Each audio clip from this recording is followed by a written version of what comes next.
Welcome friends. आज हम प्राचीन और मध्यकालीन इतिहास के पॉइंटर का भाग 2 देखेंगे।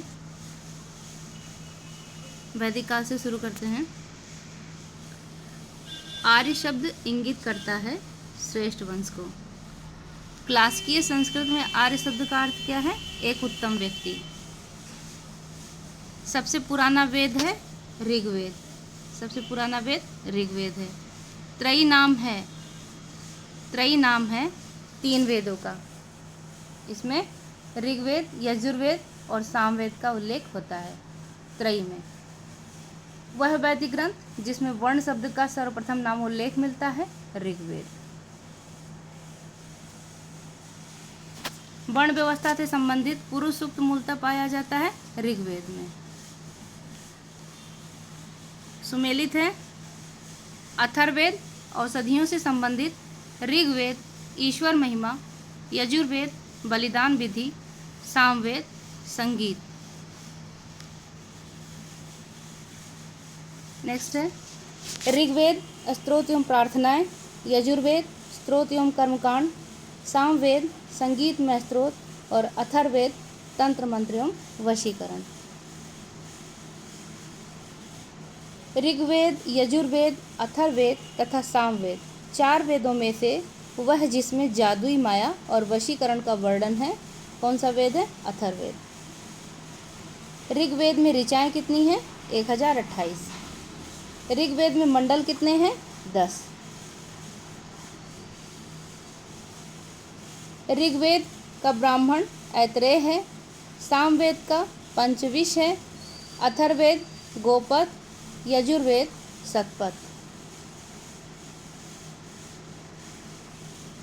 ऋग्वेद का वह मंडल जो पूर्णतः सोम को समर्पित है, कौन सा? 9वां मंडल। यज्ञ संबंधी विधि विधानों का पता चलता है यजुर्वेद से। यजुर्वेद, सामवेद, अथर्ववेद में से वह जिसका संकलन ऋग्वेद पर आधारित है वह है सामवेद। तक्षशिला, अतरंजी खेड़ा, कौशाम्बी एवं हस्तिनापुर में से वह स्थल जिसकी खुदाई से लौह धातु के प्रचलन के प्राचीनतम प्रमाण मिले हैं वह है अतरंजी खेड़ा। कौन सा है? अतरंजी खेड़ा। उपनिषदों का मुख्य विषय है दर्शन। ऋग्वेद परवर्ती संहिताएं, ब्राह्मण तथा उपनिषद में से वह वैदिक साहित्य जिसमें मोक्ष की चर्चा मिलती है, तो कौन सा है? उपनिषद।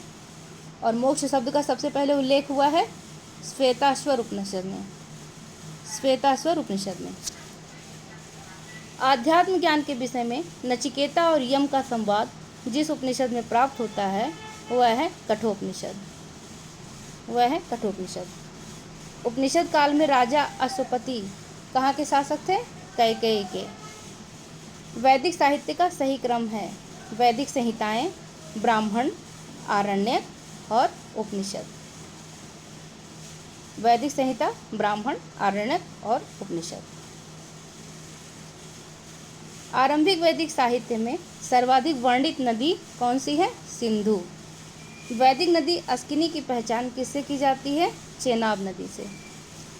ऋग्वेद में जिन नदियों का उल्लेख अफगानिस्तान के साथ आर्यों के संबंध का सूचक है वह नदी है कुभा और क्रुमु। कुभा की पहचान काबुल से, परुष्णी की रावी, सदानीरा की गंडक और सुतुद्री की सतलज। वह प्रथा चतुष्टय जो वेदोत्तर काल में प्रचलित हुई, तो ब्रह्मचर्य है, गृहस्थाश्रम है, वानप्रस्थ है और संन्यास है। धर्म तथा रीत भारत की प्राचीन वैदिक सभ्यता के एक केंद्रीय विचार को चित्रित करते हैं। इस संदर्भ में सत्य कथन है, धर्म व्यक्ति के दायित्वों एवं स्वयं तथा दूसरों के प्रति व्यक्तिगत कर्तव्यों की संकल्पना था।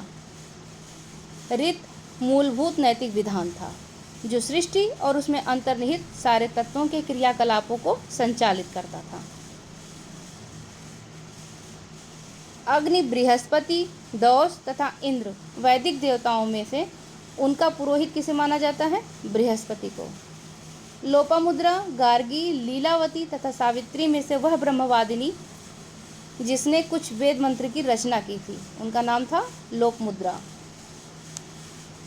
ऋग्वैदिक काल में निष्क शब्द का प्रयोग एक स्वर्ण आभूषण के लिए होता था, किंतु परवर्ती काल में उसका प्रयोग हुआ सिक्का के लिए। ऋग्वैदिक काल में निष्क आभूषण कहाँ का था? गले का। 14वीं सदी ईसा पूर्व का बोगजकोई अभिलेख महत्वपूर्ण है, क्योंकि यहाँ से प्राप्त अभिलेखों में वैदिक देवताओं एवं देवियों का नामोल्लेख मिलता है।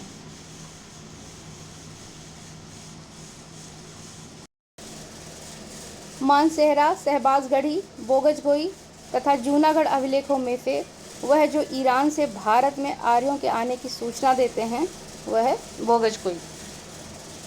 शंकराचार्य, एनी बेसेंट, विवेकानंद तथा बाल गंगाधर तिलक में से वह है जिसने आर्यों के आदि देश के बारे में लिखा।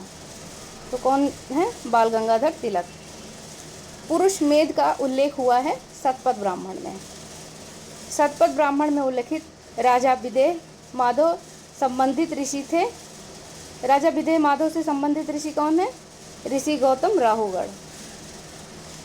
उत्तर वैदिक काल में आर्य संस्कृति का धुर समझा जाता था अंग और मगध को। गोत्र शब्द का प्रयोग सर्वप्रथम कहाँ हुआ है? ऋग्वेद में। गोत्र प्रथा की स्थापना उत्तर वैदिक काल में। पूर्व वैदिक आर्यों का धर्म प्रमुखता कैसा था? प्रकृति पूजा और यज्ञ। ऋग्वेद काल में जनता मुख्यतया विश्वास करती थी बलि और कर्मकांड में। नेक्स्ट, ऋग्वेद में उल्लेखित प्रसिद्ध 10 राजाओं का युद्ध लड़ा गया था परुष्णी नदी के किनारे।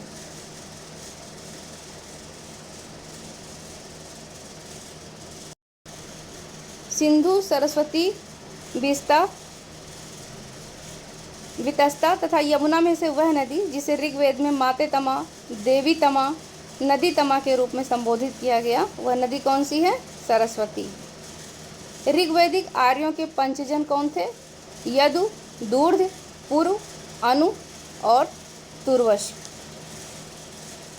प्राचीन काल में आर्यों के जीविका उपार्जन का मुख्य साधन क्या था? शिकार करना। ऋग्वेद में उल्लेखित यव शब्द जिस कृषि उत्पाद के लिए प्रयोग किया जाता है वह कौन सा है? जौ। वैदिक युग में प्रचलित लोकप्रिय शासन प्रणाली थी वंश परंपरागत राजतंत्र। सभा और समिति को प्रजापति की 2 पुत्रियां कहा गया है अथर्ववेद में। कहाँ कहा गया है? अथर्ववेद में। आयुर्वेद अर्थात जीवन का विज्ञान का उल्लेख सर्वप्रथम कहाँ मिलता है? अथर्ववेद में। सर्वाधिक ऋग्वैदिक सूक्त किसको समर्पित है? इंद्र को। ऋग्वेद में इंद्र के बाद सर्वाधिक संख्या में मंत्र किससे संबंधित है? अग्नि से। ऋग्वेद में युद्ध देवता किसे समझा जाता है? इंद्र को। पूर्व वैदिक आर्यों का सर्वाधिक लोकप्रिय देवता कौन था? इंद्र था। 800 से 600 ईसा पूर्व का काल जुड़ा हुआ है ब्राह्मण युग से।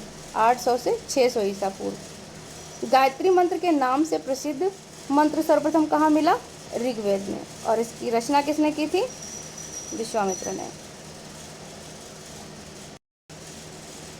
गायत्री मंत्र की रचना की थी विश्वामित्र ने। सर्ग, प्रतिसर्ग, वंश, मनवंतर और वंशानुचरित संकेतक हैं पुराणों के। पुराणों की संख्या कितनी है? 18। श्रीमद् भागवत गीता मौलिक रूप में लिखी गई संस्कृत भाषा में। महाभारत मूलतः जानी जाती थी जय संहिता के रूप में। हिंदू पौराणिक कथा के अनुसार समुद्र मंथन हेतु जिस सर्प ने रस्सी के रूप में स्वयं को प्रस्तुत किया उनका नाम था वासुकी। उस सर्प का क्या नाम था? वासुकी।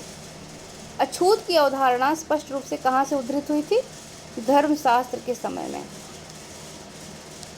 सत्यमेव जयते शब्द कहाँ से लिया गया? मुंडक उपनिषद से। सत्यकाम जाबाली की कथा जो अनब्याही माँ होने के लांछन को चुनौती देती है कहाँ उल्लेखित है? छांदोग्य उपनिषद में। ऋग्वेद की मूल लिपि क्या थी? ब्राह्मी। वैदिक कर्मकांड में होता का संबंध किससे था? ऋग्वेद से। अवेस्ता और ऋग्वेद में समानता है। अवेस्ता संबंधित है ईरान से। वैदिक काल में अघन्या किसे माना जाता था? गाय को। ऋग वैदिक काल में प्रारंभ के महत्वपूर्ण मूल्यवान संपत्ति किसे समझा जाता रहा? गाय को। प्राचीन भारतीय समाज के प्रसंग में कुल, वंश, कोश तथा गोत्र शब्दों में से वह शब्द जो शेष 3 के वर्ग का नहीं है, कौन सा है? कोश। संस्कारों की संख्या कितनी मानी जाती है? 16। जीविकापार्जन हेतु वेद वेदांग पढ़ाने वाला अध्यापक क्या कहलाता था? उपाध्याय। क्या कहलाता था? उपाध्याय। बौद्ध धर्म। गौतम बुद्ध का जन्म हुआ था 563 ईसा पूर्व में। बुद्ध के जीवन की वह घटना जिसे महाभिनिष्क्रमण के रूप में जाना जाता है, वह है उनका गृह त्याग। गौतम बुद्ध की माँ संबंधित थी कोलीय वंश से। बुद्ध का जन्म हुआ था लुम्बिनी में। गौतम बुद्ध के बचपन का नाम था सिद्धार्थ। गौतम बुद्ध के बचपन का नाम सिद्धार्थ है। बसाढ़ स्तंभाभिलेख, निगाली सागर स्तंभाभिलेख, रामपुरवा स्तंभाभिलेख तथा रुम्मनदेही स्तंभाभिलेख में से वह एक अभिलेख जो इस परंपरा की पुष्टि करता है कि गौतम बुद्ध का जन्म लुम्बिनी में हुआ था, वह रुम्मनदेही का स्तंभाभिलेख है। रुम्मनदेही का स्तंभाभिलेख है।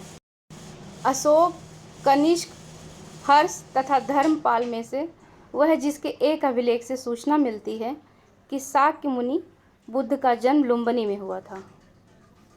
मौर्य शासक अशोक। महात्मा बुद्ध का महापरिनिर्वाण हुआ मल्ल गणराज्य की राजधानी कुशीनगर में। महापरिनिर्वाण मंदिर कहाँ पर अवस्थित है? कुशीनगर में। अवंती, गांधार, कौशल एवं मगध राज्यों में से वह जिनका संबंध बुद्ध के जीवन से था, तो कौशल और मगध। गौतम बुद्ध के द्वारा अपने धर्म में दीक्षित किया जाने वाला अंतिम व्यक्ति कौन था? सुभद्र। अंतिम व्यक्ति कौन था? सुभद्र। बुद्ध ने अपने जीवन की अंतिम वर्षा ऋतु कहाँ बिताई थी? वैशाली में। और सर्वाधिक वर्षा ऋतु कहाँ बिताई है? श्रावस्ती में। बौद्ध मत में निर्वाण की अवधारणा की सर्वश्रेष्ठ व्याख्या करता है तृष्णा रूपी अग्नि का समन। आलार कलाम थे बुद्ध के गुरु जो सांख्य दर्शन के आचार्य थे। कौन से दर्शन के? सांख्य दर्शन के। क्या नाम था? आलार कलाम। महात्मा बुद्ध ने अपना पहला उपदेश, जिसे धर्म चक्र प्रवर्तन भी कहते हैं, कहाँ पर दिया था? सारनाथ में। बुद्ध ने सर्वाधिक उपदेश कहाँ दिए? श्रावस्ती में। बुद्ध कौशाम्बी आए थे उदयन के राज्यकाल में। बुद्ध की मृत्यु के पश्चात प्रथम बौद्ध संगीति की अध्यक्षता किसने की थी? महाकश्यप ने।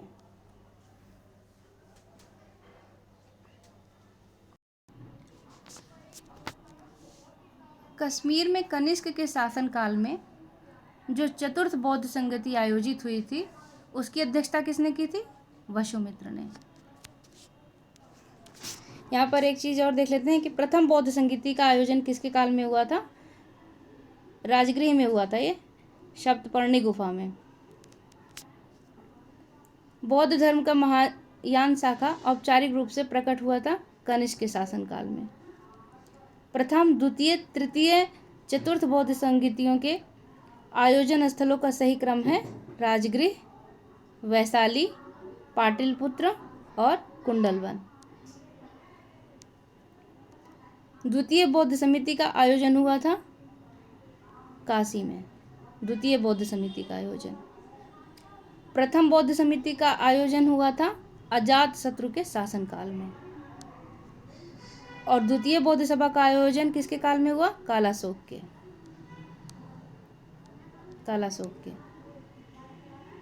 बुद्ध के जीवन की 4 महत्वपूर्ण घटनाएं एवं उनसे संबंधित स्थलों का सुमेलन इस प्रकार है। घटना जैसे जन्म लुम्बिनी में हुआ, ज्ञान प्राप्ति बोध गया, प्रथम प्रवचन सारनाथ, और निधन कहाँ हुआ? कुशीनगर में। निधन कहाँ हुआ है? कुशीनगर। भारतीय कला में बुद्ध के जीवन की वह घटना जिसका चित्रण जो है मृग सहित चक्र द्वारा हुआ है, मृग सहित चक्र है, तो वह है प्रथम उपदेश। यहाँ पर सही सुमेलन है, देख लेते हैं। जन कमल चिन्ह है, प्रथम प्रवचन का धर्म चक्र प्रवर्तन, महाबोधि बोधि वृक्ष है, त्याग घोड़ा। यह मैच करने को खूब देता है। करमापा लामा तिब्बत के बुद्ध संप्रदाय के जिस वर्ग का है वह कंग्यूपा है। महात्मा बुद्ध के संबंध में सही कथन है। उनका जन्म कपिलवस्तु में हुआ था। उन्होंने बोधगया में ज्ञान प्राप्त किया। उन्होंने वैदिक धर्म को अस्वीकार किया था और उन्होंने आर्य सत्य का प्रचार किया था। कपिलवस्तु और लुम्बिनी एक ही बात है। बोधगया में महाबोधि मंदिर बनाया गया जहां गौतम बुद्ध को ज्ञान प्राप्त हुआ था। बोधगया में बोधि वृक्ष को नष्ट किसने किया है? शशांक ने।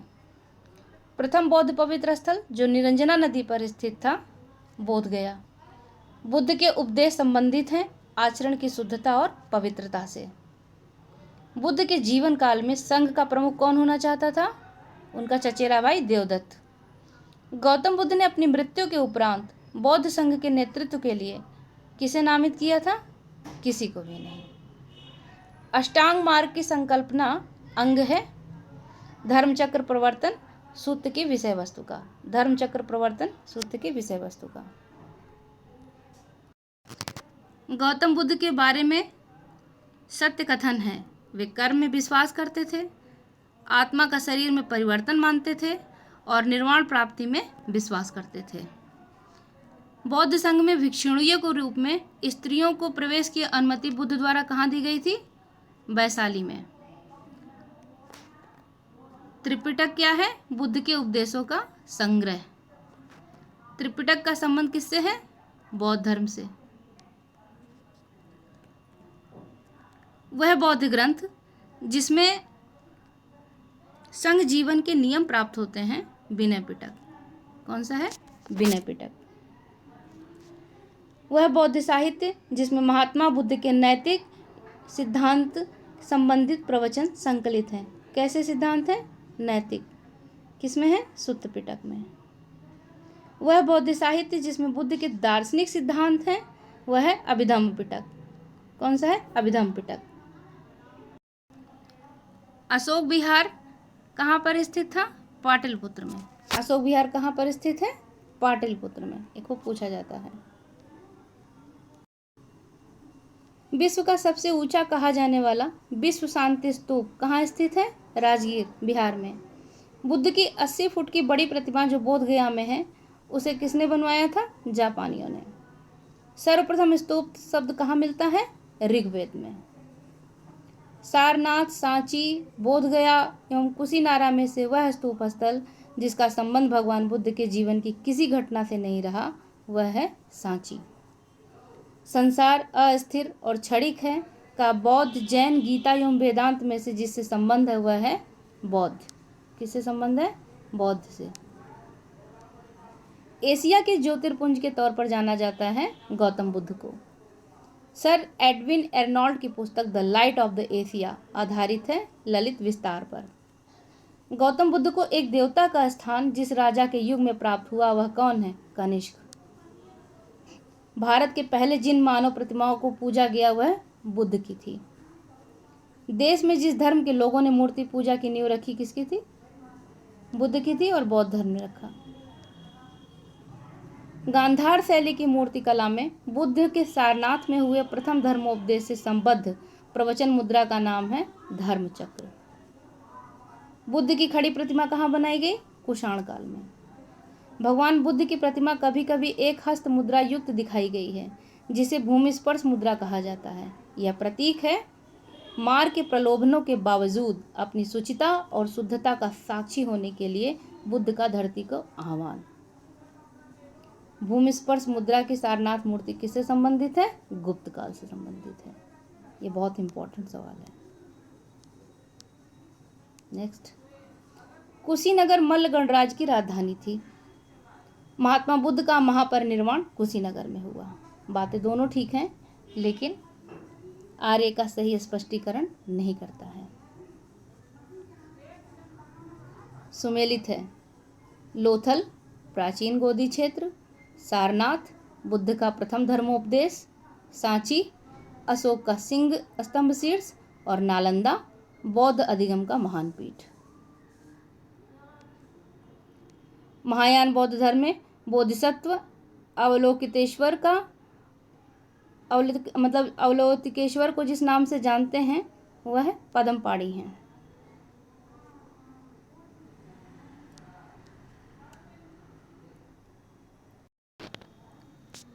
भारत के धार्मिक इतिहास के संदर्भ में सत्य कथन है। बोधिसत्व अपने प्रबोध के मार्ग पर बढ़ता हुआ करुणामय है।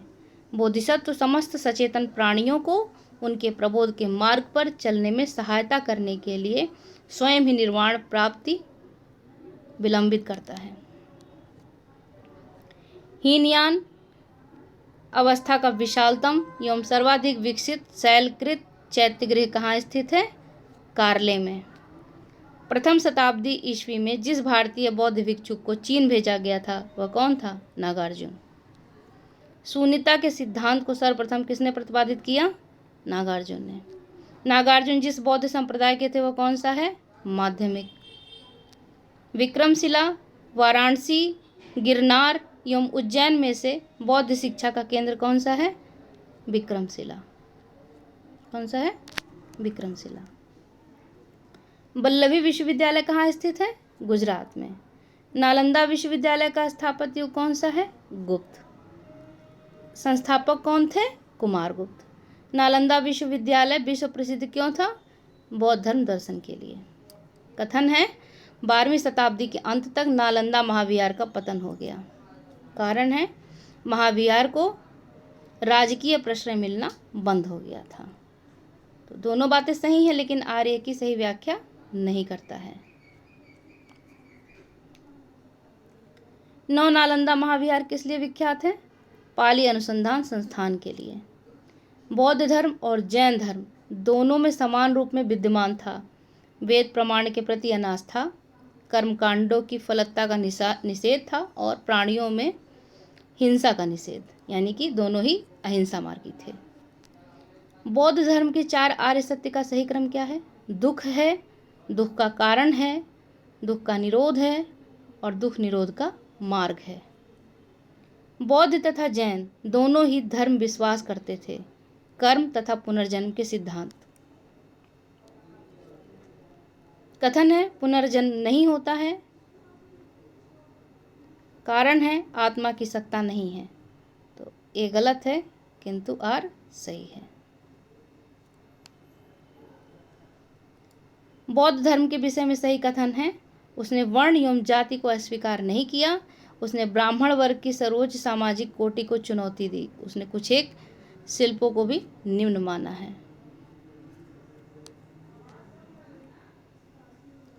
बौद्ध धर्म के विस्तार के कारणों में सम्मिलित थे धर्म की सादगी, दलितों के लिए विशेष अपील, धर्म की मिशनरी भावना और स्थानीय भाषा का प्रयोग। आरंभिक मध्ययुगीन समय में बौद्ध धर्म का पतन जिन कारणों से शुरू हुआ वह है उस वक्त तक बुद्ध विष्णु के अवतार समझे जाने लगे और वैष्णव धर्म का हिस्सा बन गए। कुछ शैलकृत बौद्ध गुफाओं को चैत्य कहते हैं, जबकि अन्य को विहार। दोनों में क्या अंतर है? चैत्य पूजा स्थल होता है, जबकि विहार जो है वो बौद्ध भिक्षुओं का निवास स्थान है। वह बौद्ध शाखा जो सुल्तानी युग में सबसे प्रभावशाली थी वह कौन सी है? वज्रयान। तो आज अब यही इतना ही करते हैं। इसकी आगे की श्रृंखला में जैन धर्म से स्टार्ट करेंगे। एक बात और कहना चाहेंगे कि इसको आप खाली समय में सुन सकते हैं, उससे रिवीजन जल्दी होगा। परीक्षा के समय में रिवीजन ही सबसे महत्वपूर्ण है। तो पढ़ते रहिए। धन्यवाद।